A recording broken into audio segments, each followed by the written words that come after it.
out Columbine-style attack. When it happens in your own hometown, what happens across the street, down the block, then it can happen anywhere at any time.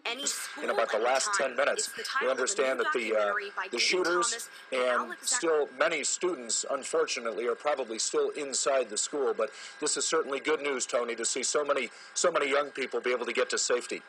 Oh, that was just, I tell you, up here at altitude, where we started to see a couple come out and then a couple more, and then just, it must have been 30 or 40 in a group, just all running as quick as they could. And the good news, this group looks like they have not been hurt, and that's certainly good news at this. They described this guy as completely emotionless. You would say hello to him. He was completely out of touch with himself and with other people. That is a description that you only hear these days of people who are on antidepressants. Their emotional life.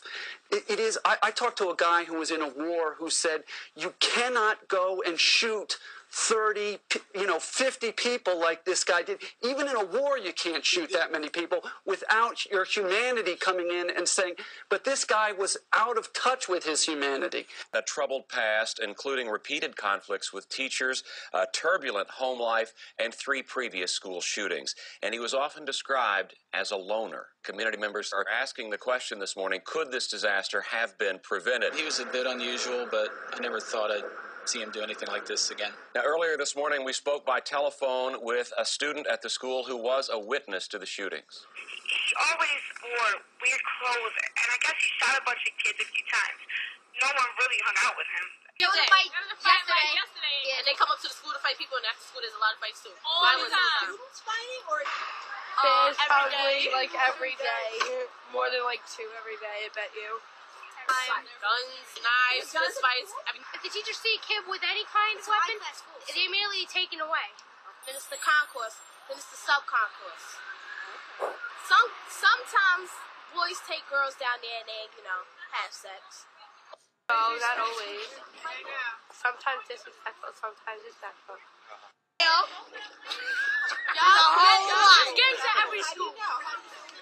It's goody, man. People got beef. Like them and us. Like it's members of a gang, but the gangs are mainly outside.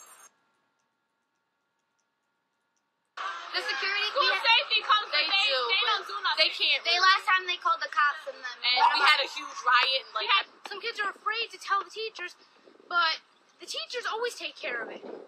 Some kids go home and they blame the teachers, but that's not true. If you tell the teacher always takes care of it. He's got the story first on Fox. Keith?